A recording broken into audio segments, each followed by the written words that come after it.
ever received in a place called Washington. Sit over there, right in front of It us. doesn't happen in the other Washington.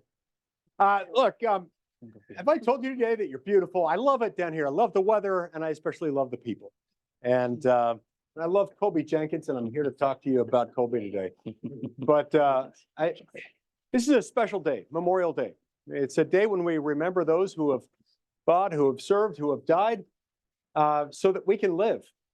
And there are few people who have put their own lives, their own trust, their own sacred honor on the line, quite like the man who I'm here to talk to you about today, Colby Jenkins.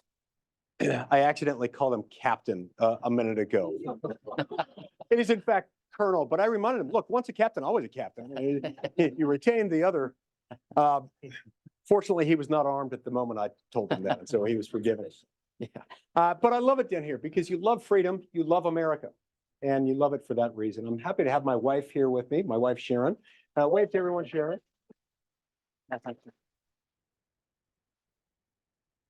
Sharon is my beautiful wife, my high school sweetheart, best friend, and also the one woman in the state of Utah to whom I'm not related, which is something of a miracle. It's especially miraculous because both of us have roots in southern Utah, and yet the paths never crossed, so it worked out. Listen, you've taken part of an important holiday where you could have been doing all sorts of fun things, and instead you came to spend a little bit of time with me and with Colby. So we'll try to make it worth your while. But let me tell you why I'm here, why I feel so strongly that we need this man. Our country is in a little bit of trouble. And, you know, when I first ran for the United States Senate back in 2010, I ran because I had come to believe that federal government had become too big and too expensive because it was doing too many things that it wasn't supposed to do.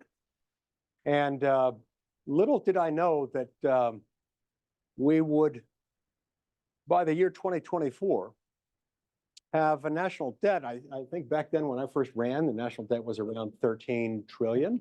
It is now 35 trillion. Back then we were spending, you know, somewhere in the range of 250 to 300 billion dollars a year in interest in our national debt, which is an exceptional amount of money. I used to say back then there are people right here in Washington County who don't make 300 billion in a whole year, and you know, it is an enormous sum of money. But now our interest on our national debt is over 1.1 trillion dollars every single year. So just the delta, the difference between what we, okay, I want to get into the Goldilocks zone. Is this better? Forward? Forward? Go toward the light, Mike. Go toward the lights. Stay away from the light. Thank you. That's better. That's better. Just the difference between what we're paying then in interest and what we're paying now is more than our defense budget. And this is not sustainable. And yet, what do we have in Washington? You have people pretending that there is no tomorrow. You have people in both political parties who have decided that it was a perfectly fine idea just in the last couple of months. And in the more than a year since Republicans ostensibly gained control of the House of Representatives, we've passed multiple rounds of spending bills that have maintained our $2 trillion annual deficit. And you've seen other expansions. So what we need now more than ever are fighters, are crusaders, people who are willing to fight for the Constitution, stand up for it, and to realize that most of the time the Constitution is there to have the federal government do fewer things in fewer areas so that the few things that it's supposed to do, it can do well. Because when we get into that many areas, we don't do the few things that we're supposed to do well. We're supposed to do national defense. We're supposed to have a secure border. We don't have either one of those very well right now because we're too spread out doing other things. So I found a crusader to do that. Please welcome him to the center stage with me, Colby Jenkins.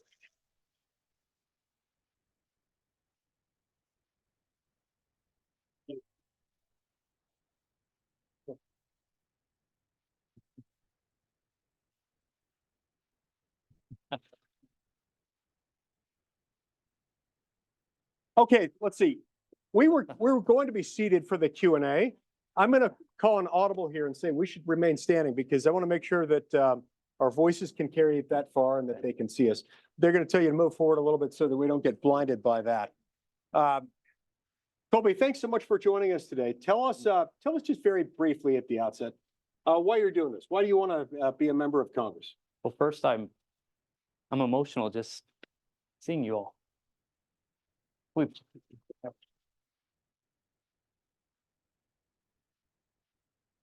Many of you have been on the campaign trail with us for months now, since the beginning, sharpening me up, helping us and supporting us. And I'm just truly humbled that you'd be here today. This is why we are here. This is why we seek the privilege to represent and work for you. This is why. And boy, I could just say amen and let's go win. But there's more we need to talk about. If before we continue though, let me thank Lex. Thank you for hosting Balance of Nature. Thank you for the team hosting us here. And then it's been Memorial Day all day. It still is. This morning I was in my uniform at another location with my fellow brothers and sisters who've served. I see some, if not many of you here now. For those who have served, those who are veterans, would you please stand so we could recognize you?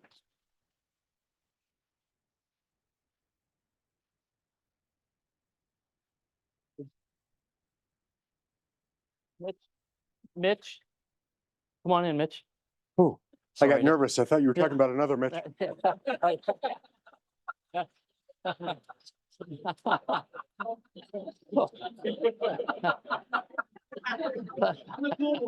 Yeah. We have some special veterans in here that I'd like to recognize. Those who've actually bled for our nation and have been recognized for that. There's two in here that I know of. Maybe there's more. But Mike, 3-time Purple Heart recipient in Vietnam.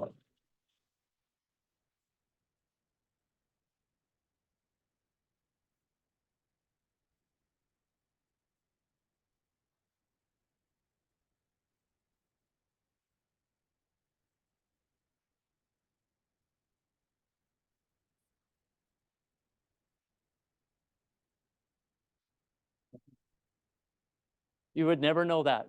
I've been around him for a while now and never knew that. Knew he served, but we know. yeah. Mitch, Purple Heart recipient for us, a retired Green Beret as well.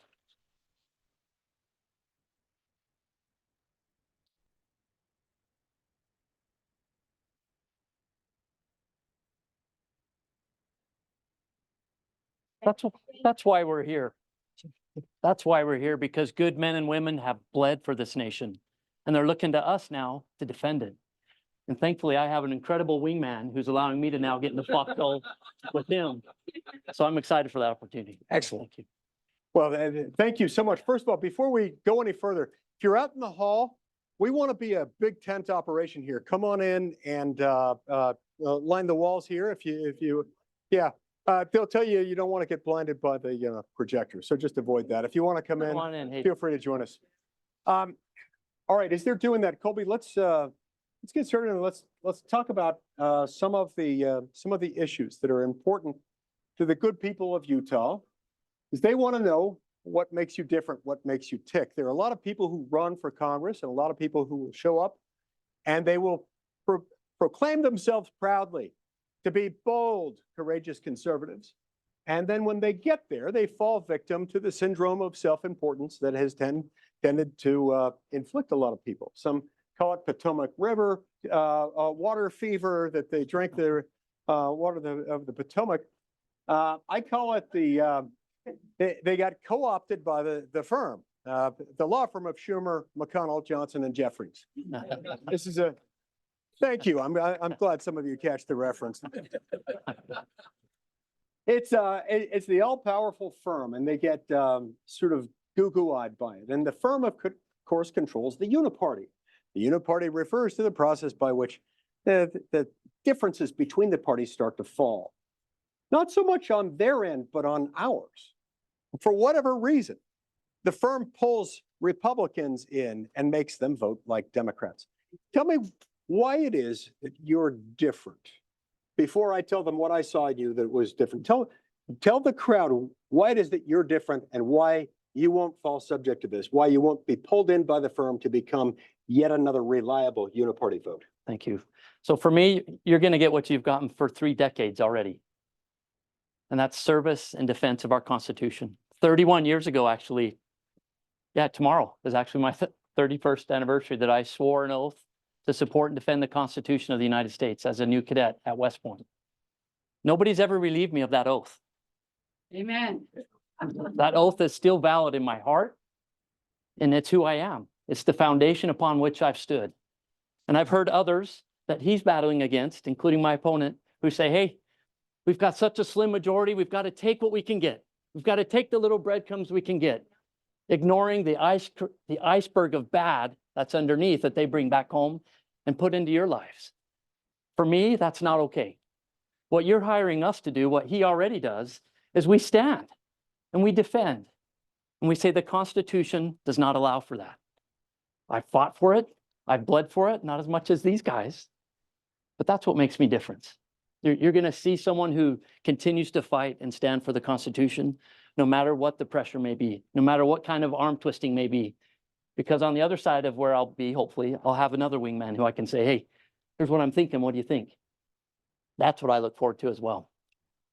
All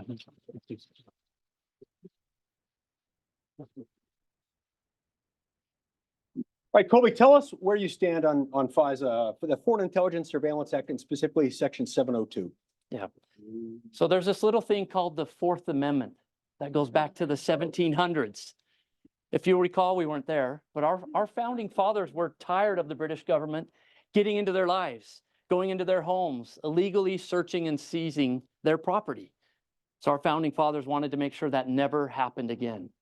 So we have enshrined in our Constitution the Fourth Amendment, which protects us from illegal search and seizure. FISA has grown to beyond that, the Foreign Intelligence Surveillance Act.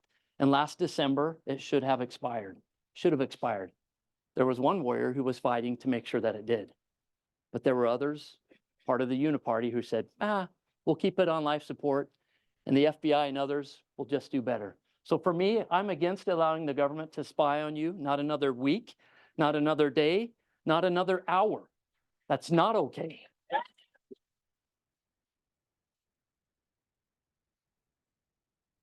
And no amount of justification can say that's okay. It's not okay. It's against our Constitution, and it's against what Senator Lee and others have been fighting for. Now he'll have one more voice up there with him. Excellent.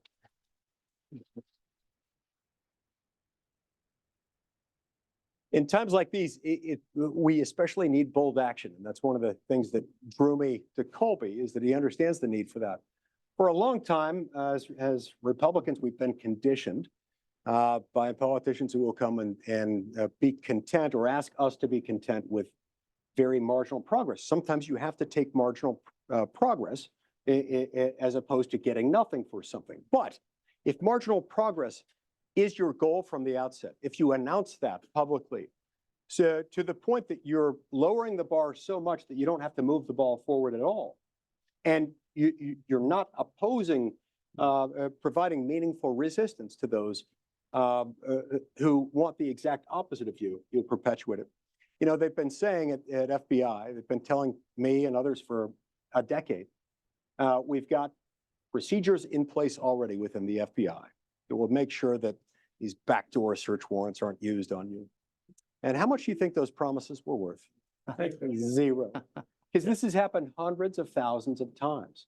So we're past the point, just as we're past the point where we can say, well, this is good enough for government work with regard to sustaining a $2 trillion annual deficit.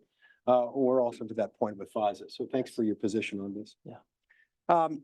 One of the things that causes those $2 trillion annual deficits, the means by which we pass spending bills. And very often what happens is that the firm, the law firm of Schumer, McConnell, Johnson, and Jeffries, whenever 3 or 4 of them agree, sometimes it's only 3, most of the time it's 4, when they agree on what the spending bill is going to look like, nobody else has seen it yet, but they'll come up with a spending bill. Sometimes it's 2 or 3 feet tall. Sometimes it's 2,000 or 3,000 pages long. and they know when the current government spending bill is going to expire. Let's say if it's going to expire, say at midnight on September 30th, they might give it to us if we're lucky on September 29th, 28th, 27th at the earliest, because you don't want the unwashed masses, meaning most members of Congress, seeing it or being able to talk about it, debate it, or heaven forbid, amend it on the House or Senate floor in enough time. So they'll release it within 72 hours of the expiration of the spending period. Then they'll say, trust us, it's mostly good stuff in here. There's not very much bad stuff. Just vote for it. You can vote yes or no. But if you vote no, there might be a government shutdown if enough of you vote no. And if there is a government shutdown, we will publicly shame you and blame you for that shutdown. It's not pleasant, I know from personal experience, because it's happened to me many times. And I'm just talking about by leaders of my own political party. That's why the Mitch. Yeah. Mitch is scared. What I want to know, Colby, is when we get in those moments, how will you resist that particular siren call on the spending bills? When you're asked to vote for a bill that you've never had the chance to see or adequately review, a bill like that takes many days, if not weeks, even with an army of staff and computer databases to help you cross-reference everything. And that's part of the shame of it. How will you resist that siren call in that moment? Yeah. Harkening back to days like this. This is seared into my mind. Days like this, other town halls where I've been with you, many of you in similar circumstances. You are who hires me. You are who I report to. And how in the world can I come home on days like this and look you in the eye and say, yeah, I knew what I was doing. I acted in good faith for you. So for me, it's about standing up and saying, no, that's not okay. We're going to do our job.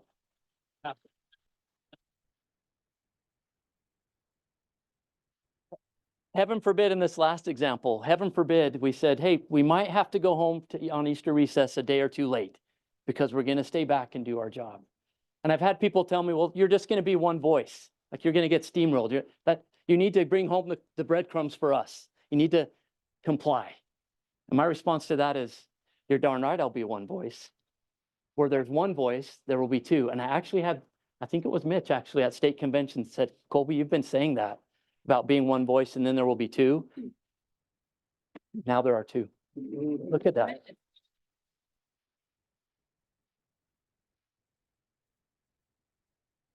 That's where I'll stand. Yeah. You'd be surprised at what any two people can do in Congress, even if they're serving in separate bodies, can accomplish. And of course, the two of us will not be alone. There are others who agree with us in your chamber and in mine, and there's a lot we can do. But I figure somebody who represents Washington County ought to be a little more Washington County. Yeah.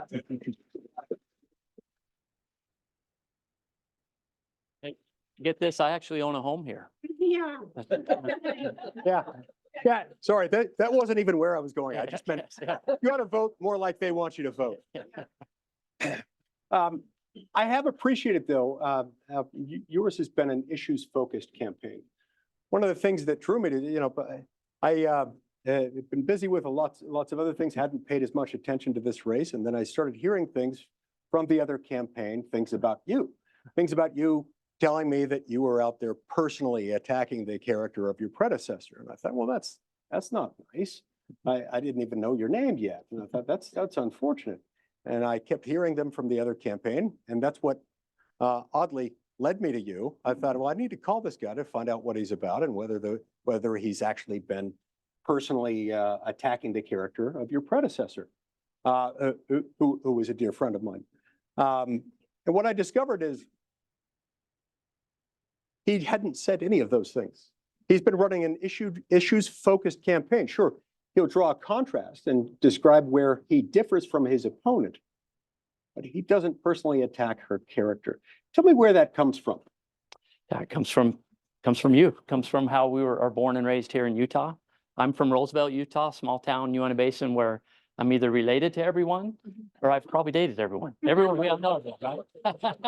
In a good way. So I didn't meet my Heather till after West Point. The meaning is it's small town. We're all in each other's business. We all take the opportunity to help each other.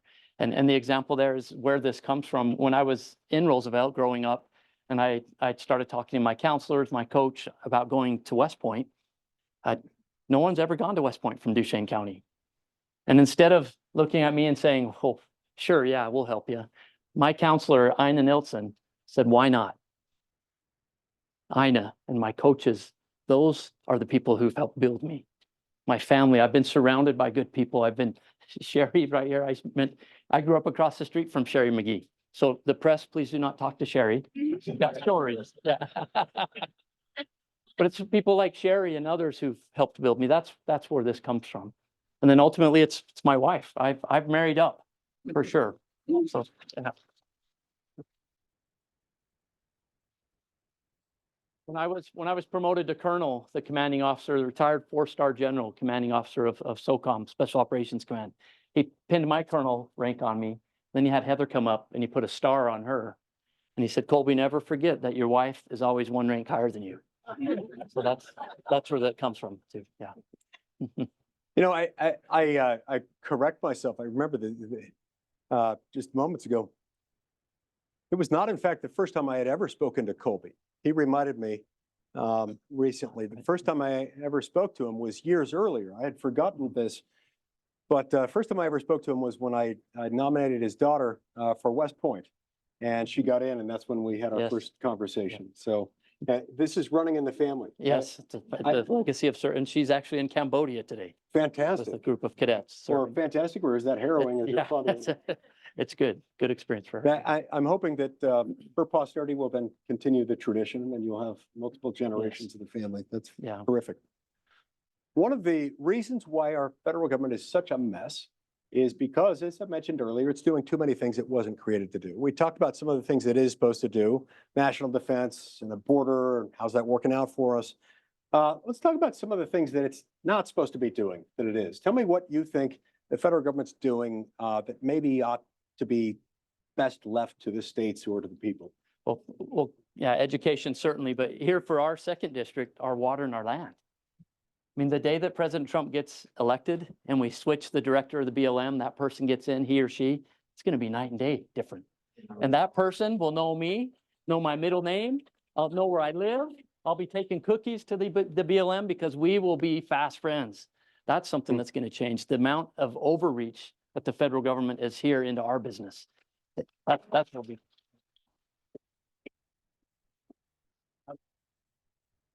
I see Celeste Myers from Kane County and maybe some other commissioners. Thank you and happy birthday. It's her birthday today. So yeah. Happy birthday, Celeste. Yeah. She's who I'm fighting for. She's who I'm going to be back with the BLM and the federal government saying, get out of Celeste's business.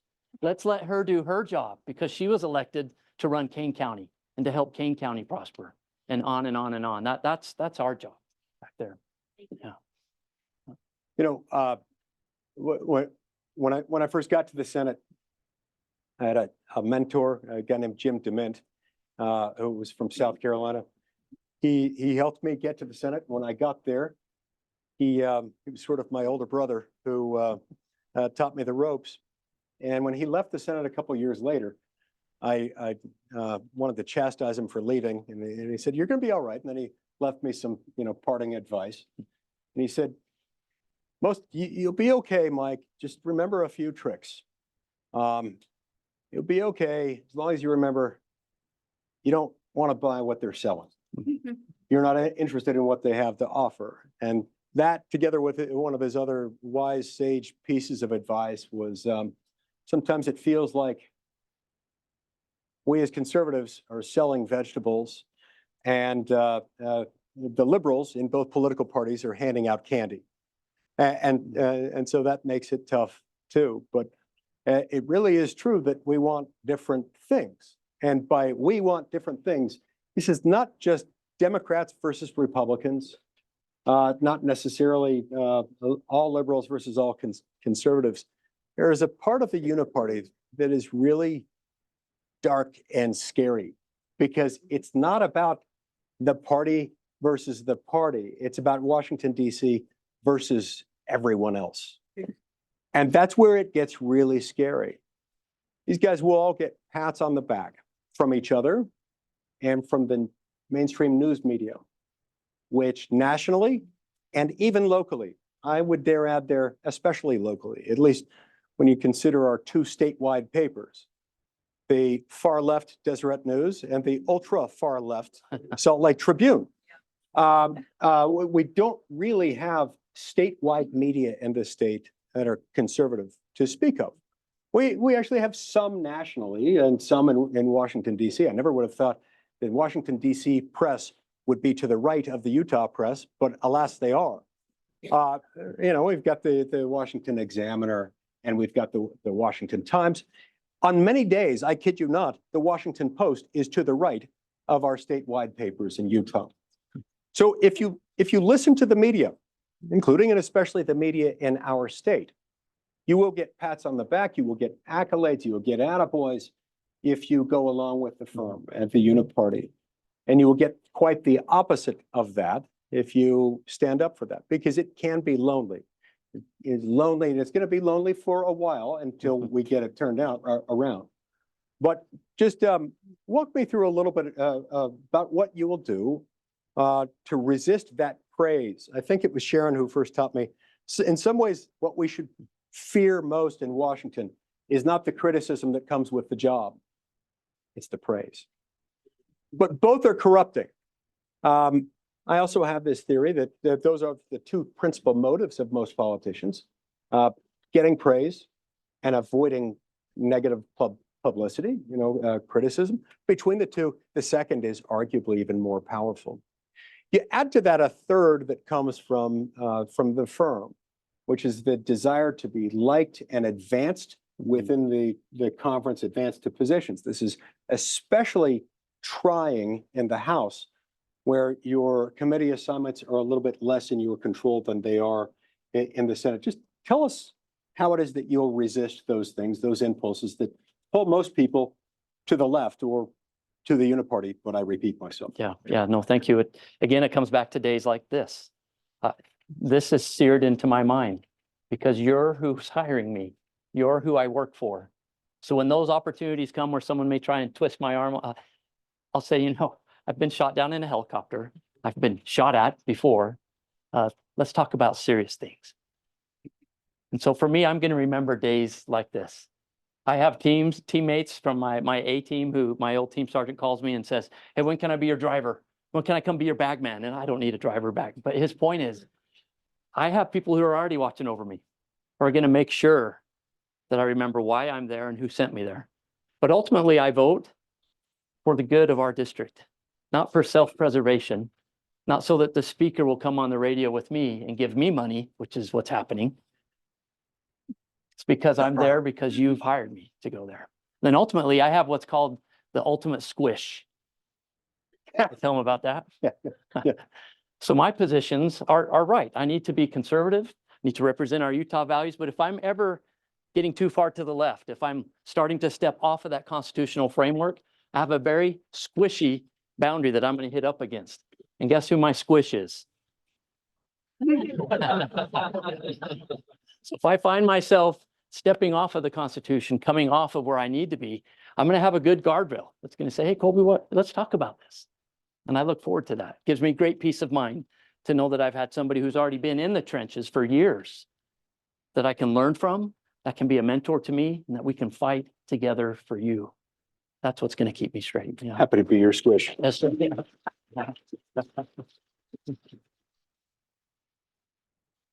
All right, with that, let's open up to questions. We're going to need, who's our question moderator? It works better if we have somebody calling on the Harper? Yeah, Harper, you'll be the moderator. We'll open it up to ask us about law, politics, religion, fashion, relationships, gardening, If I could, real quick, artillery, before we go to questions, we have our next West Point cadet, right? Straight back there, Joe Mack, next year.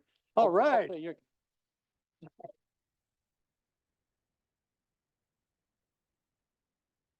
He's applying right now. He's a rising senior, but we're going to make sure between the two of us.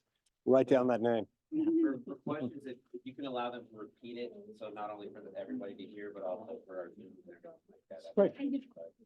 Do you really need me to moderate, or would you rather just like get from the crowd? Just point it. We don't Yeah. have a microphone. Yeah. there. Yeah, no, you're right. We don't have a microphone. I'll do it. Okay, this young man in the camo has had his hand up very first.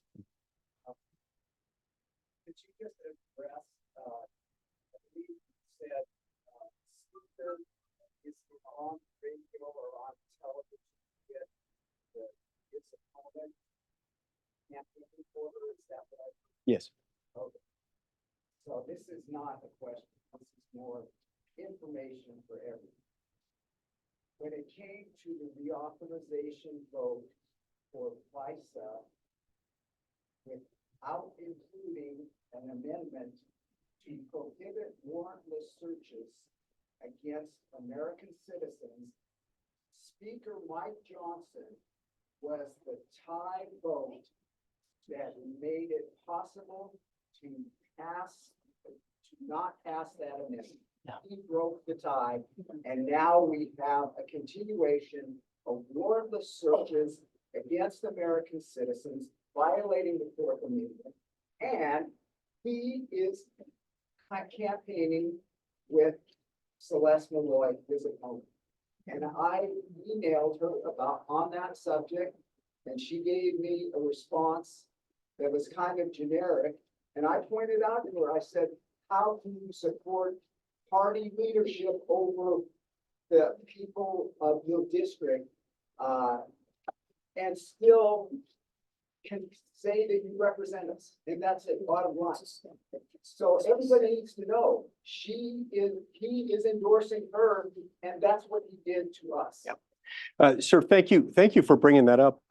I was actually in the House chamber the day that vote was cast. That's unusual for a senator to go into the House chamber, or for the House member to go into the Senate chamber. But every once in a while we do it. We want to, show support for something. I went over there that day. Yeah. Question was, Colby's opponent is supported by the House Speaker. And the House Speaker himself, the day we were voting on the amendment to the Foreign Intelligence Surveillance Act 702 reauthorization, he himself was the tie-breaking vote on whether or not that amendment would pass. And he voted against it. Now, the interesting thing about that is that Speaker Mike Johnson has for years been where I am on this issue. And all of a sudden, he became the speaker and he changed. And as you point out, he's now supporting Colby's opponent in her bid. And, that doesn't sit well with some, and I understand why. But it was an interesting day when they were bringing that debate, that vote to a close. It's different in the House. In the Senate, like in the House, you guys have a scoreboard. Everybody votes with a card. You punch in your card, you vote yes, no, there's a present option. And then it lights up on the screen. You can see what the score is. We were all watching the score. It was really close. In the Senate, we're still stuck in the 18th century. We don't allow any technology in there.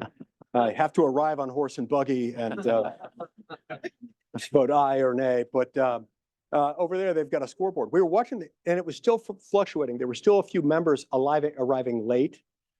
And the yes votes on that amendment to require a warrant had been winning. But for a brief moment, the no votes started to surge. The second they got those tied, then they brought in the speaker. He cast a tie-breaking vote, and then they gavelled it out. Even though some people were still on their way, I suspect if everybody had shown up, we still would have won. So it's distressing. Yes, ma'am. I'd like to know where we are on any debates between you and Celeste. Yeah. So we think her call last year, we agree with her. She called for a debate in every county, 13 debates. So we actually brought up her words and said, we agree, let's do it. She's out of session this upcoming week, and we haven't heard anything. So we have one debate scheduled by the Utah Debate Commission on June 10th in the morning. It'll be filmed at the PBS studio in Salt Lake.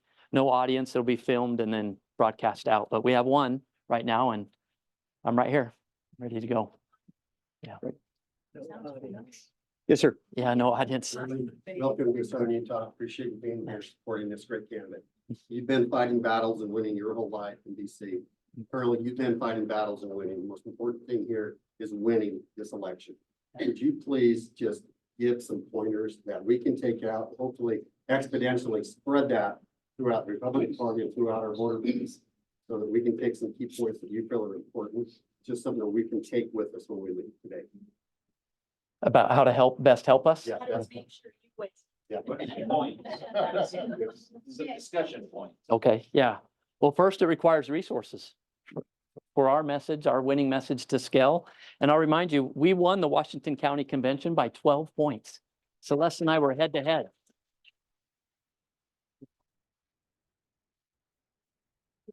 So the message wins. When people see the contrast, when they hear our story, and you'll notice I say I'm the candidate, but this is a team. We are truly the Colby Jenkins A-team. You see the shirts here. So this is an us movement. That's what I hope you'll take as well. But look at the contrast. Look at the contrast. You've got someone, my opponent, who is spending her early career rationalizing decisions. I spoke with a voter last night who had just talked with my opponents, and it was all about rational. Well, this is why I voted like this, and this is the. I said, no, you're not hiring me to rationalize on the Constitution. You're hiring me to defend it. You're hiring me to limit government. You're hiring not to spend money that we don't have. And you're hiring me to say no. It's okay to say no.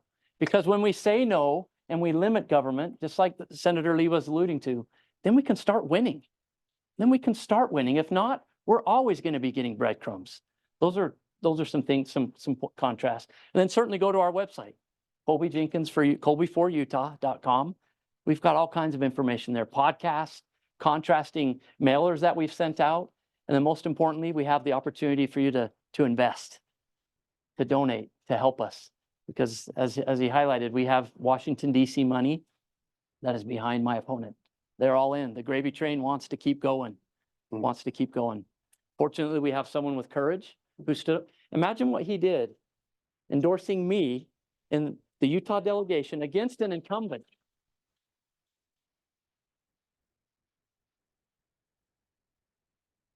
That takes incredible courage. It's not made me real popular with the other members. Can I just a couple of quick things there very briefly?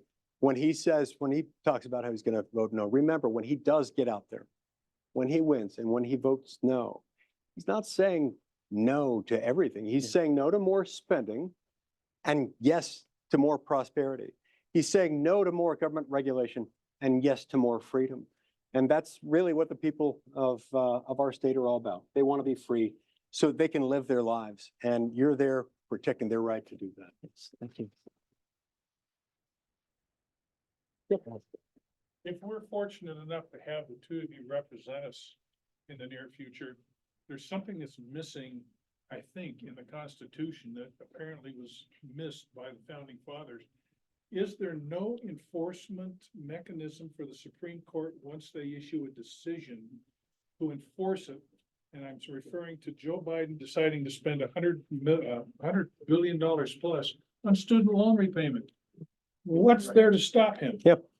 Okay, so the question is about what happens when the Supreme Court rules, as it did in the student loan forgiveness case, or where President Biden presented his legal theory, he lost, and then he promptly proceeded to do it anyway. The question is there no enforcement mechanism there to back up what the Supreme Court did? The short answer to your question is there kind of isn't, but it doesn't matter. Let me explain what I mean. The Supreme Court itself doesn't have an army of compliance specialists that go out and physically enforce it. It does have a Supreme Court police force that's there to protect the court, its structures, and its 9 members. But they don't have jurisdiction outside of those confines or outside the confines of one of their protectees. But we have, for our nearly 2.5 century history, relied on the fact that our law enforcement agencies, all of which serve in the executive branch of government, all of which are ultimately answerable to the president, have always backed up what those rulings say. In this circumstance, it's a little bit trickier because, yes, they said no to that. And in no way am I defending what Joe Biden did. It is lawless. It is wrong. in a better world, he'd be impeached and removed for this, for this. We had the votes for it. It's really wrong what he did. It is technically a different legal theory. So if his defense of this would be to say, the Supreme Court didn't say, Joe Biden, you can't do this categorically under any circumstance. They said this legal theory won't work, and I've found another one. Now, it's going to end the same way. The Supreme Court, when it ultimately considers this, is going to reject this one too. Question is how much damage will be done in the process, and that's difficult. One day, I hope you're in the Supreme Court. Well, Well, it's gotta be with me. okay, yes, sir. So, I'd love to ask a question about the border, but that's kind of easy. We've both been up and down it, and I want to ask a harder question. Because, but that border is physical, and I want to ask you about our non-physical borders. So we have hot air balloons, we have viruses, and we have social contagions coming over through things like TikTok. So I want to understand what your views are on that from a defense perspective and from an offensive perspective to stop it from happening and go after and for retribution, for better term, make sure that there is punishment. Do you want to do this? Want me to do it? Go ahead. I'll follow your lead on that one. Yeah, All right. yeah. All right, so let's see, we got viruses, we got hot air balloons, and we've got the TikTok stuff. Yeah. All right, viruses first. It's a perfect example of government hot air and your taxpayers going to waste being not adequately supervised by Congress, because your tax dollars, in all probability, helped fund the gain of function research that Tony Fauci told us over and over and over again for years wasn't happening, funded the creation of that sort of thing. And so it's as though the universe is trying to tell us, hey, you're weaponizing your own people's hard-earned money, their resources, which they spend months out of every single year, just working for the federal government, just so they can do stuff like that. It's being weaponized against your own people, so stop it. And that's a great example of that. As to how it was sent back over to us, I don't know. I don't know of any basis upon which I could prove the intentionality behind the release of the virus. As far as I know, the best I could do right now is to say perhaps it walked out on the bottom of some lab technician's shoe in Wuhan. That's not to say that it couldn't have been more intentional than that. It's just I don't have proof beyond that. But even that is pretty darn bad. Even that still means that it has been weaponized against us. It's just that the it being weaponized is our own money through our own government being weaponized against us. Now, somebody could say, well, nobody knew that it would be handled that incompetently. Well, of course it would be. Governments are run by humans. Humans are redeemable, but they're deeply flawed. And if you go around playing God, God has a way of humbling people who do things like that. So anyway, the best solution there is to try to not make it worse and to try to get some hold on what we ourselves spent. Where do we get justice? Okay, justice. Justice in the terms of retribution, very difficult to achieve here. We could respond for all sorts of reasons by diminishing our trade reliance on China. And I think the very best way we could do that is by negotiating and solidifying bilateral trade agreements with other countries in the region that are not China. And just look at the low-hanging fruit there of countries that would really like to have one. Thailand, Vietnam, Philippines, India, just to name 4. If we had bilats with each one of those, negotiating low tariff rates with each one of those, we could make China a less and less significant player in this. And I think that's the best form of retribution we can reasonably exact upon them without ourselves causing all sorts of other problems. If we tried an embargo, that tends to culminate in a hot war. The military-industrial complex would love that, and the firm and the uniparty would be right there with them. Hot air balloons. That was the biggest bunch of nonsense that I've ever seen. I mean, come on. This thing flew over military base after military base. They were like, oh, gee, well, we can't shoot it down. But when we finally got the full briefing on that, I discovered it their excuse, remember, was, well, if we shut it down, we weren't sure who it would hit on the way down. Do you have any idea how many hundreds of miles of completely untouched, untrammeled by man land that covered? There was no reason why they had to wait that long. They waited until it left the East Coast after it had traveled over like 6 different Nuke sensitive bases. military installations. So deliberate incompetence coupled with an administration that doesn't think communism is that bad. So that's just my rough take on it. As to the third point, which was about TikTok. Look, social media has all sorts of tendencies to corrupt. And it can be used for good or for ill. I voted against this bill that would just ban TikTok in part because the bill doesn't ban TikTok. And whatever it does do is subject to the unlimited, unfettered discretion of the President of the United States, whom I don't trust any farther than I can throw. It is so. And it also doesn't ban what's most harmful about TikTok, which is that its data on American citizens can be obtained by the Chinese Communist Party in charge of communist China with its government base in Beijing. Doesn't do that either. So I've introduced a different bill, a bill that would actually do that, but that doesn't focus on one company. It focuses on all online interactive service providers that collect personal data on American citizens and prohibits them from selling, otherwise transferring any of that data to a foreign adversary, including and especially China. I think the algorithm is equal. Thanks. That's it? The algorithm is equally dangerous. I'll add just one more component to that. Leadership matters. Leadership matters. When we get President Trump back in charge, when the leadership changes and we become a deterrent again, then things will change. Okay, we got to keep going because these guys are all staring me down and they're going to beat me up afterwards if I don't get to them. Okay, you're next. Yeah. Wait, Yeah. to what we were saying about, let's we tell our friends today, because we really do need everybody to not go. Yeah. And I heard from a delegate, a catchphrase, and I wanted to use it for that, if that's right. She said, you are the Republican, American first candidate, Constitution supporting candidate. Is that a phrase that you agree with? And can you tell me more about, what that means? Yes, yes, and yes. Yeah, America first, something that we say. yes, ma'am. Yes, when it comes to all the voting that's been racked and stacked, Ukraine, Israel, anyone but America, that's where I start to say, no, let's bump America to the top, beginning with our border and making sure that we prioritize America first before we prioritize the borders and needs of other nations. We don't stick our head, I'm not saying we stick our head in the sand and ignore the world, but let's at least ask the question, where's America in these priorities? Those would be questions that I would be asking. And then certainly back to, I continue to serve our nation. I'm still a colonel in the reserve. I still wear the flag on my shoulder. So when it comes to America first, defending the Constitution, nobody's relieved me of that oath, and nobody will. So, Yes, ma'am.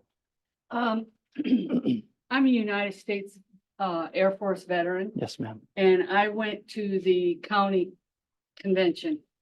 And I went up to Celeste and I said, I listened to one of your interviews and you gave the excuse that you voted for FISA because the military needed a raise. And I said, you ought to be ashamed of yourself because of the simple fact that we got a measly $100 raise. And I said, I will give you that $100 raise back if you start standing up for United States and our military, because we are not a social experiment. She laughed in my face, and I have it on recording. She laughed in my face and she tried to make all kinds of excuses with all the money that she's voting to give to all these other countries. I'm thankful for the Air Force. The Air Force, the Veterans Affairs takes care of me now. I'm, disabled. I'm taken care of. But that $100 and for her to laugh in my face was It's not okay. inexcusable. No. It's not okay.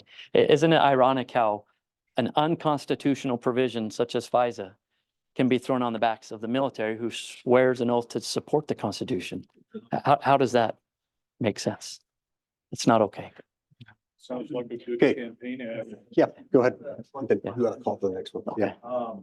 you were very involved with Chris Stewart in Congress and supported each other in his reelection. And then, of course, we had the special election when he left, and it was kind of a passing the baton to Celeste Malloy. And I was kind of surprised that you then did not endorse her, but endorsed her competition for them. And I'm kind of interested, it must take a lot of nerve to do that. What were your reasons for doing that? Was he out of step with what Chris Stewart would have done if he were still in? What is your opinion on that? Yep. Right. So as I alluded to a minute ago, I don't think I would have ever become acquainted or reacquainted with Colby Jenkins. I had spoken to him once years earlier. I don't think I would have ever become reacquainted with him had it not been for the fact that there were claims being made by Colby's opponent in her campaign suggesting that Colby was out there trash talking Chris Stewart. Chris Stewart is a good friend. If somebody's trash talking Chris Stewart, that doesn't sit well with me. And I thought, well, before I jump on the bandwagon of people going after Colby for saying things, I better figure out whether it's true. So I dug into it. I have some friends who helped me assess those things, and they found a recording that they thought might have been the source of it, and the recording, I think, misunderstood who was speaking in the recording. So I called Colby to follow up on it, and during that conversation that I've confirmed, what he told me, he said, not only did I not say that, I can absolutely assure you I never would say anything like that, least of all against Chris Stewart. Chris Stewart is a fellow officer, and I don't ever speak ill of a fellow officer under any circumstances. It's just not what I do. And so, but it was that phone call that provided I don't know, as long as we're on the phone, let's talk about what makes you tick. And I heard from him the things that I've learned are hallmark characteristics of those few who campaign as conservatives and actually stay that way. And if you want to know some of the secret sauce behind it, those who remain firm, who actually go there and vote as conservatives, tend to be those who will call out the firm of the uniparty, those who campaign saying, I will base my voting on federalism and separation of powers, the idea that the federal government's doing too many things it was never intended to do. And I'll call out specific things that it shouldn't be doing, and I'll try to get those out. I'll call out the way in which we pass spending bills. Colby was doing those things. And so it was that impetus for that conversation led to the conversation we had. That's why I got in. And yeah, that's unusual for me in a Utah race, because these are people who I work with, and you've got to have that working relationship. But the contrast, the combination of the fact that they were so totally wrong about what he was saying, and thereby tearing down the character of a good man, not just a decent man, but a patriot, a literal American hero, and the fact that he has the things that I look for in candidates, that was enough to get me off the sidelines, and I'm so glad I did. Thank you. Yeah, questions? You had your hand up. So in other words, if you'd have been in, I think it would fall into that would have fallen to the wayside by 2 votes. Because hers and yours on. I think that's right. Very well. It was a tie vote. Yeah, so there's a huge difference right there. It's a 2-vote difference, not a 1-vote difference. Good Oh, point. wait. I should clarify though. She did vote. Voted for the warrant. Yeah, she did vote for the warrant requirement, and we've got to give her that. Good She point. voted for the warrant requirement.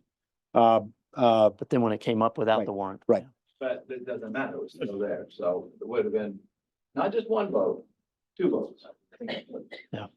Thank you. That's it. We go back over this, in the back corner, black shirt. Mentioned Jim Wade. He's a conservative Presbyterian.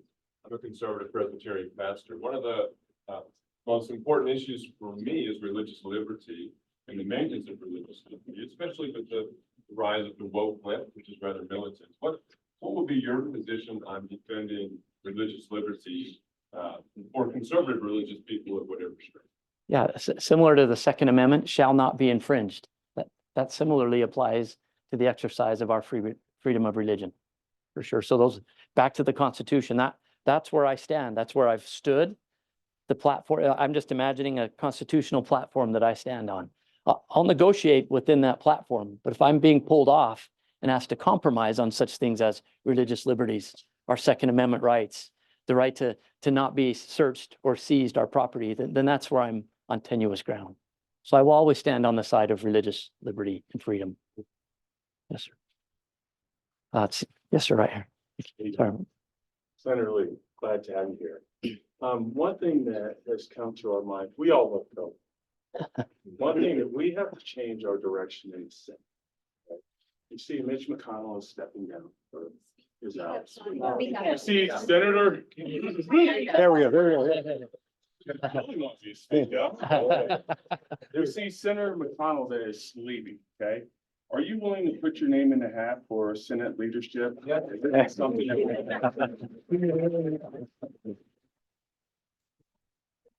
Tell me your name. I'm Sean Buck. Sean. Sean, I don't know why you would wish such an awful thing on me. Yeah, okay, yeah, thank you for asking the question, though. So the question is, would I be willing to throw in and run for Senate leader? What I'm doing right now, I'm focused more on the what and on the how before we get to the who.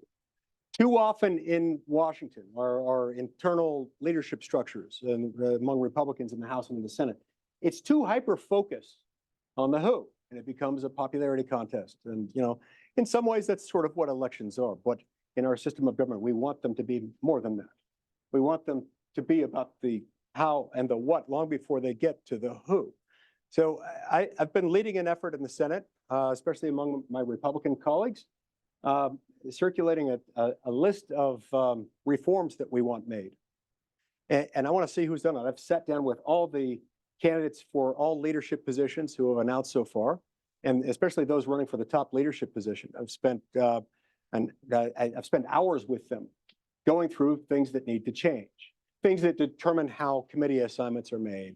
There shouldn't be so much discretion in the hands of the leader. He shouldn't also run a super PAC that raises $400 million every 2-year cycle, which he can then use as both a sword and a shield, as a stick and a carrot for people who either do or don't heal when he says heal. So that's what I've been focused on. And by the way, it's that same dynamic. The Mitch McConnell Super PAC, the Senate Leadership Fund, SLF, has a counterpart in the House. It's called CLF, and it's run by the Speaker. And that's what's coming in against Colby's opponent. So those are the kinds of things I'm focused on right now.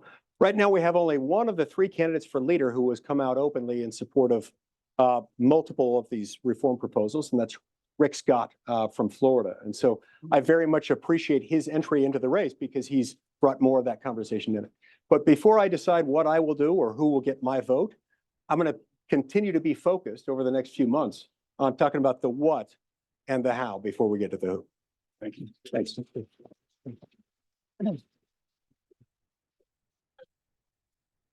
if you were aware of any safeguards in regards to the upcoming elections that are now in place that weren't in place in 2020? Asking about if there are any safeguards Yeah. that are in place now. That we could be- So that we don't have a repeat of what happened last time where the ice burst and polling places closed early and. Yeah. Yeah. From my foxhole, I am not. I don't know if any of the local leaders or if Yeah. you've seen it at the federal level. All right, so there are a number of states that have enacted significant reforms. A number of states like Georgia have enacted some reforms, making it more difficult to engage in some of the mischief that they have. I can't recite a full inventory of all the states, which state has made which reform, but they've done it. I do continue to believe that universal mail-in balloting is a significant risk.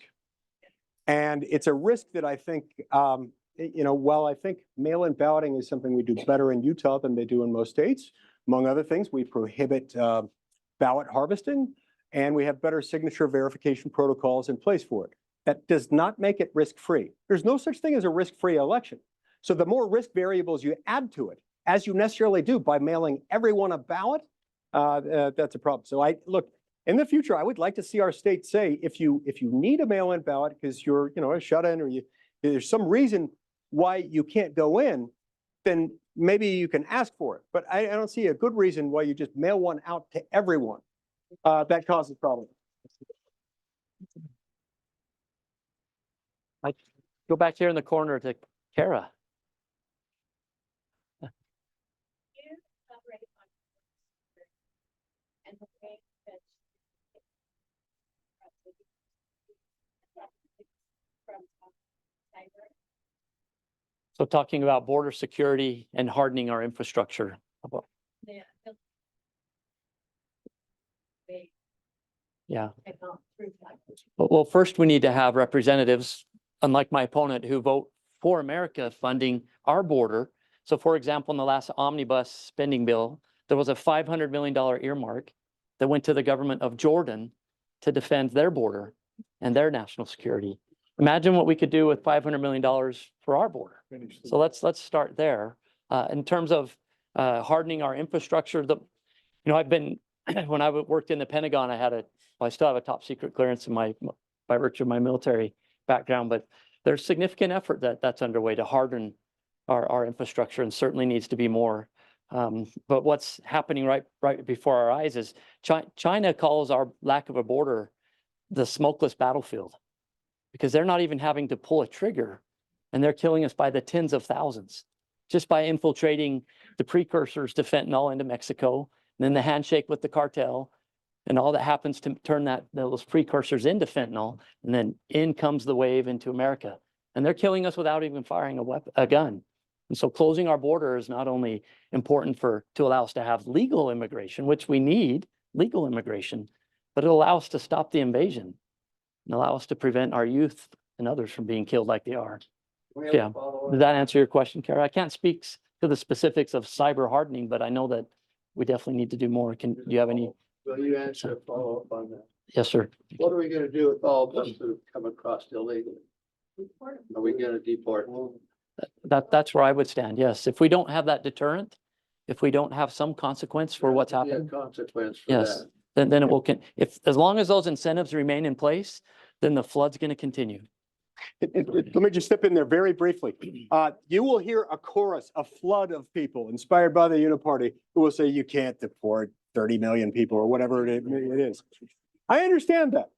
We don't have an aircraft carrier that big or, jets that big. But when you start deporting people, they stop coming. And a lot of those who know they will get deported will follow their lead and get out. Yeah. Deterrent. Yes, sir. How we doing on time? I don't. Half the country has no clue what's going on. They don't watch the news, they don't care. They're worried about Taylor Swift's next song. Yeah. Tell everyone that she voted for that last spending bill. And it included that 500 billion or whatever million to Yes. Jordan and all that other crap they threw in there. Yeah. That's all you gotta tell them. Yes. She's wrong. She voted for that bill for all that spending. Yeah. I So don't know what else to say. the way we can do that is each of you tell 10 people that same message. And let's cascade it out. We're certainly doing mailers. We have radio ads on right now. You'll see he and I on billboards going up and down, but all of that, I mean, just amongst friends here, that costs money, a lot of money. You're not seeing me on TV because it costs a lot of money. So that's another way I would gladly take your help. Please go to our website and invest. This isn't me hat in hand. This is, let's invest in what you're feeling here now, what you want to have happen here now. Let's do it. Colby Please for join. Utah. Colby for Utah. ColbyForUtah.com. Yes, yeah. Thank you. Yes, sir. Know the story of what happened to our family in illegal immigration. So I had to give you a letter. And I Yes. know Senator Lee, I talked to him before he was a senator of the county convention about what happened to our family because of illegal immigration. And we hear a lot of talk. What's the reality if anything's gonna get done? Yeah, it goes back to where there's one voice, there will be two. There has to be more voices. When we have Republicans who continue to vote like they are, like my opponent and so forth, who don't honor the slim majority that we have, then we're not going to have progress. We're going to continue to take the breadcrumbs. Yeah. Let me just add to that briefly by saying, you have my word that if this election turns out the way I think it will, a lot will change on the border. Not everything will change overnight, but the core of the problem will start to be addressed immediately. Because if this election goes the way that I think it will, Donald Trump's going to be our next president.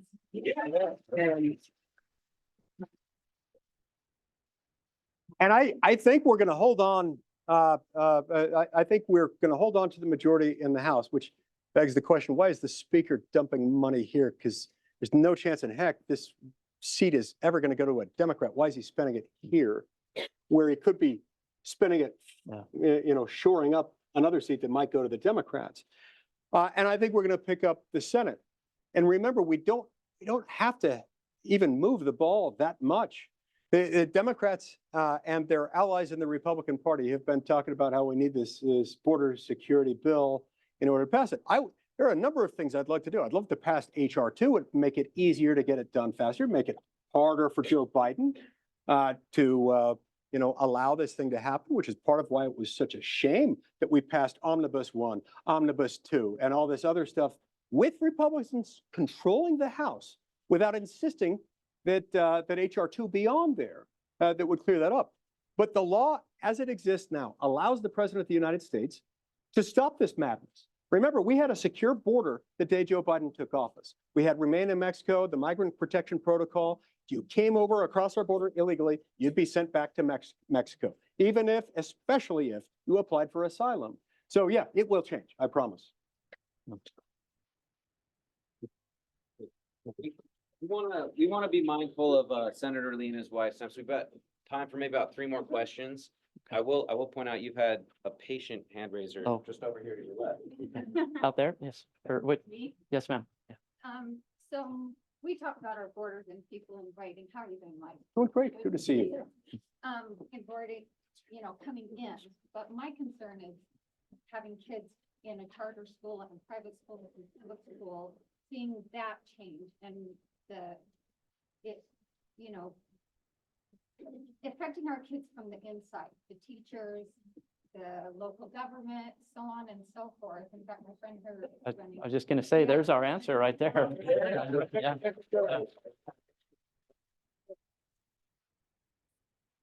I recommend that we do other than on our local level, and then I'm gonna let her ask. Oh, yeah, go ahead. What's your name? Oh, I'm Joanne Brinton. I'm running. Yes.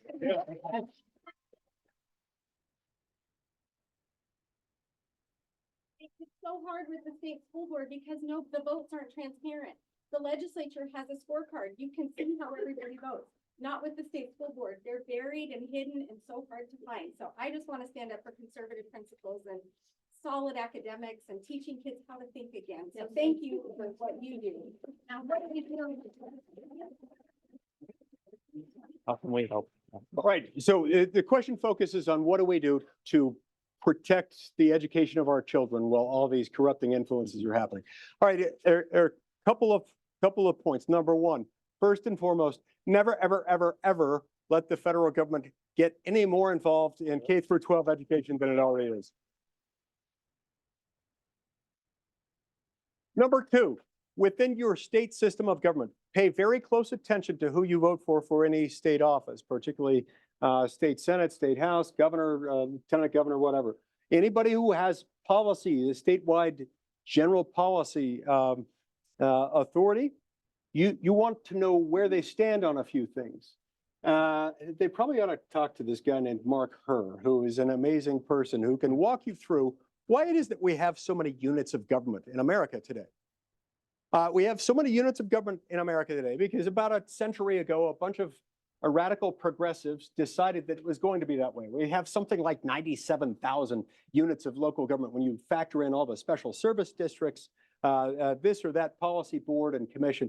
There's so many of them that, and among those, there are a lot of them that voters have only a distant connection to or no real information about what it is that they're doing. So you ought to demand of anyone running for governor, for state senate, for state house, find out where they stand on having all that discretionary authority lodged in people who can insulate themselves from the political process. Find out where they stand on the teachers' unions, on why it is that our state school system has become the captive hostage of a militant teachers' union that doesn't share your values, doesn't share your views, and very often protects people in teaching jobs and in jobs relevant to the development of curriculum, whose views are affirmatively hostile to everything you teach your children. Let's maybe do one more question, then I want to close if I could with the story. The story. One behind me. It's not Yes, a sir. question. I met Colonel Colby, and I can tell you what, this is your man. Oh. He's for you, he's for God, country, and family, and that's what we are, Washington County, right? Yeah. So he will eat last. Officers eat last before their men. I know this man would do the same thing. Pastor, is that one of the things you're supposed to do? Last, right. Thank you. Thank you, sir. If I could. So I brought two special items today, with today being Memorial Day. I thought we were gonna have a draw. Yeah. So I want to take you back to August 2003. August 2003. There was a gentleman named Sergeant First Class Mitch Lane, who was wrapping up his first deployment in the early days of Afghanistan, had completed his deployment. His stuff was already packed in Kandahar on the pallet, batteries out of his night vision, rifle unloaded, everything ready to go home. He was waiting for the rotator out. This is in the early days of Afghanistan, when it was a Wild West, even more than it always has been. And a call for fire came in. There were troops in contact. There were some Green Berets who were in trouble. And at that point, we didn't really have a quick reaction force in place, a solid, well-functioning machine. It was just, hey, who can mount up and let's go save our brothers? So Mitch, hearing the call for need, the call for action, the quick reaction force was forming in Kandahar, unpacked his gear, pulled his rifle out of the pallet, put his batteries back in his night vision, reloaded, and jumped on the helicopters to go out and save his troops that were in contact, his brothers. Now, Mitch has a family back home, had a young family. Mitch went out into the dark of night and never came back. Now, I share that story because it has a special connection to me, to my family. With today being Memorial Day, this is the flag that flew over the fire base that I commanded in Afghanistan, and it's called Fire Base Lane. I commanded Mitch's fire base.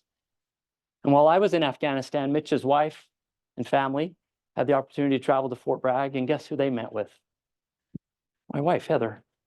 So there I was in combat at their son's fire base, flying this flag among others, and she was meeting with them. When we think of why we are here today, when people are asking me, how are you going to overcome the pressures? How are you going to stand up to all that? Well, it's because of things like this, experiences like this that I've had in my life. I've had the opportunity to command the fire base of Mitch Lane. Now, when I think of the status and the state of this fire base that we built with our hands and our Afghan friends, and how the current administration allowed that to likely be overrun, if it even still exists, that's partly why I'm here as well. How can that happen? I would never argue we stay in Afghanistan another day longer than we were.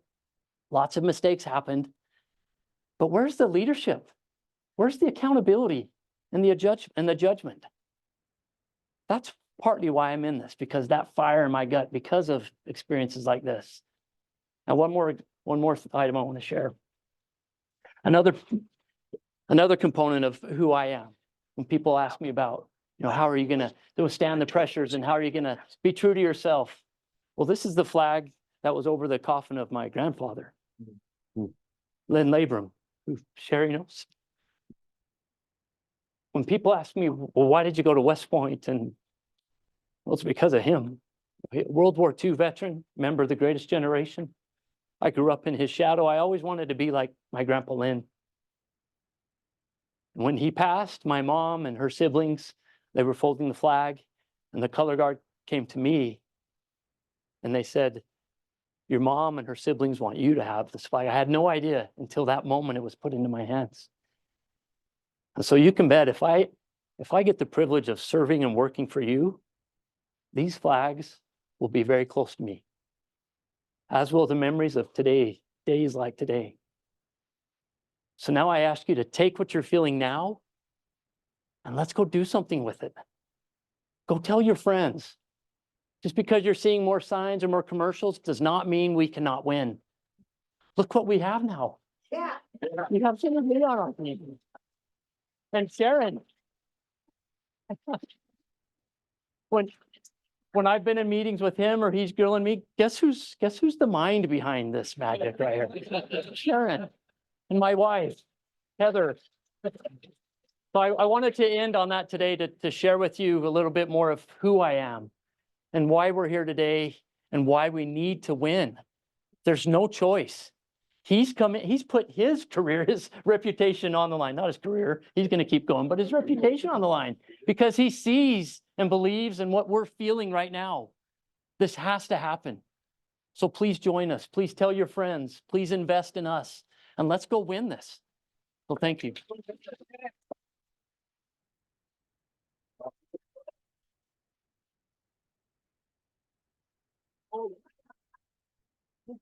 Thank you. Senator Lee wants to share one final message and then we'll go ahead and close that out. Thank you all. First of all, thank you for coming. I really do appreciate it. I'm not here to tell you how to vote. I'm just asking for your help. It can get lonely out there and we need him. I harbor no ill will toward his opponent. She's a lovely person. I like her. She's really fantastic. He is who we need.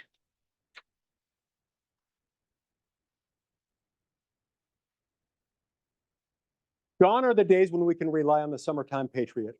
We need winter warriors, actual proven warriors who don't care about what they're giving out, who don't want the candy they're giving, who are no longer willing to sell our country's birthright for a mess of pottage. He's that kind of guy, and I've learned how to spot them in the period of time since you were kind enough to first send me to the United States Senate. And I should note here, it was Washington County that put me over the edge. It's Washington County that put me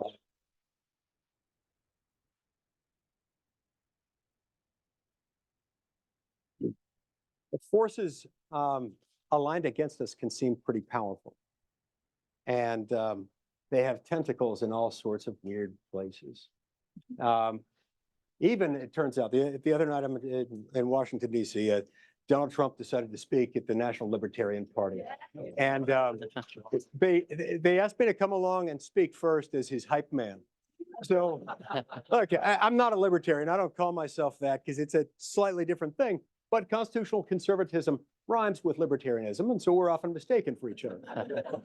So I got up there and I got him worked into a froth. It was great.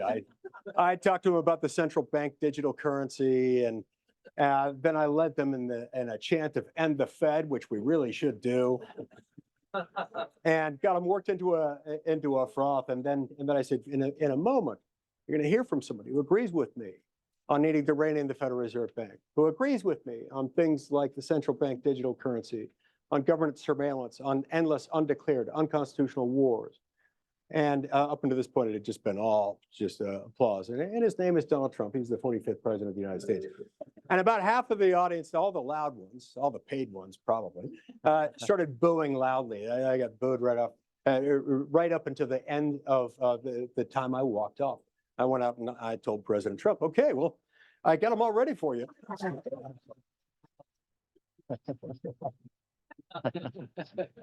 I told him, if you want to go out there and lead him in a chance of "End the Fed," that'll be good. But he went out there, and to his credit, he held his own through the whole thing. I will personally oppose the central bank digital currency. Keep us out of endless wars. Way too much. He had a great plan, by the way, for getting us out of Afghanistan. We were there way too long. And what he told me, Mike, there will be nothing left to fire in the country by the time we leave. Every gun, every barrel will be destroyed or shipped out. Every nail that could harm someone will be melted to molten lava. Do you understand?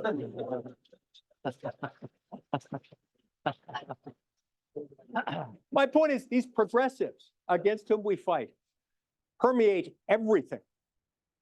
The Libertarian Party, they're supposed to be the purists out there, and they've been infiltrated to a huge degree. And our own political party has plenty of people who have been infected by the progressive virus. But the best way to solve that is to win. Now, this is where I really need to ask your help. In addition to showing up and voting for Colby, if you like the things that you've heard him say today, do you, by the way? I thought so. I thought so. Would never have asked that if I were a Democrat. We're up against a pretty big machine. I'm doing everything I can to help him, and media and otherwise, doing everything I can to help him raise money. But we're up against a big machine. And in all probability, he's going to be outspent. It's okay.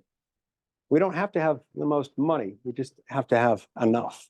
But what constitutes enough is determined a little bit by what one's opponent has. So if there's anyone you know, whether that person is you or a rich uncle somewhere, somebody who you can convince to support Colby and that Colby's the right guy, please go to his website, colbyforutah.com. And at colbyforutah.com, there is a sub-element within that page where you can click on it and where you can donate. If you can afford $1, then give him $1. If you can afford something more than that, then give him that. We need to help him, and we need to get him as much airtime as possible. That's what the money is for, is getting him airtime. That is expensive. If you can't give airtime, or even if you can, I'll give you an additional request. If you can't afford that, or if you can and want to do more, you can make your voice heard. Never in the history of human beings has it been so affordable for so few human beings with so little money to speak to so many. Get out on Twitter, on Instagram, on Facebook, on TikTok if you do that sort of thing. TikTok scares me, so I'm not into that one. But make your voice heard. Tell them not just vote for Colby, but tell them why you support Colby. And then convince your friends, your family members, even your crazy uncles to support Colby, and make sure that they get out to vote. Because even if we get outspent in this race, we're loud, and more importantly, we're right. And the American people don't inherit freedom in the bloodstream, but they crave it, they want it. And when they see it, they know what they see. They see freedom in Colby Jenkins. Please join me in helping Colby Jenkins get elected. Thank you.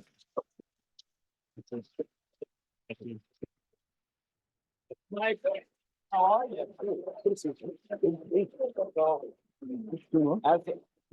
As we close out, sorry if you can just give us a few more minutes. We're going to go ahead and let Senator Lee and his wife Sharon kind of meander on out of here. But we actually have a couple more things we'd like to talk to you about, specifically with Colby. I just want to say we're going to actually have this right here. Perfect.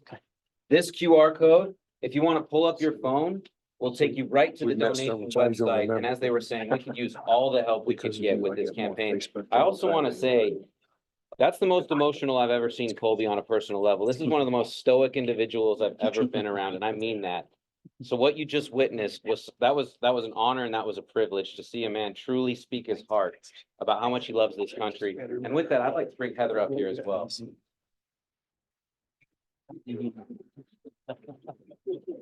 I don't want to be in between you guys. For as hard as Colby has fought for our country, Heather has been right by his side the whole time. It has been such a privilege, as I've said, to work with both of them. I honestly can't believe it took to do this. Because anyway, I could go on and on for about that forever. But we just wanted to make it clear to you that this truly is who Colby is. I've seen it day You guys must have talk and out all the time, both of them. A short one. And it's amazing to be What's the dog's name? if you have it in your heart, we can use all the resources we can because we really are up against DC. You can take this QR code, just put your Plus, phone when you're camera on lecturing there, Trump, you don't want to get put the it up to neighbors to this get the wrong screen, idea. and it will take you, if you guys maybe. Get out of the way. Yeah. They're not part of the QR code. Yeah, maybe we can work on putting his face in there next time. But if you want to pull your phones up, it'll take you right to that page. It'll just say like open in whatever browser you use, and then you'll have the donation page, and you can make the donation there. So now I'm in the way.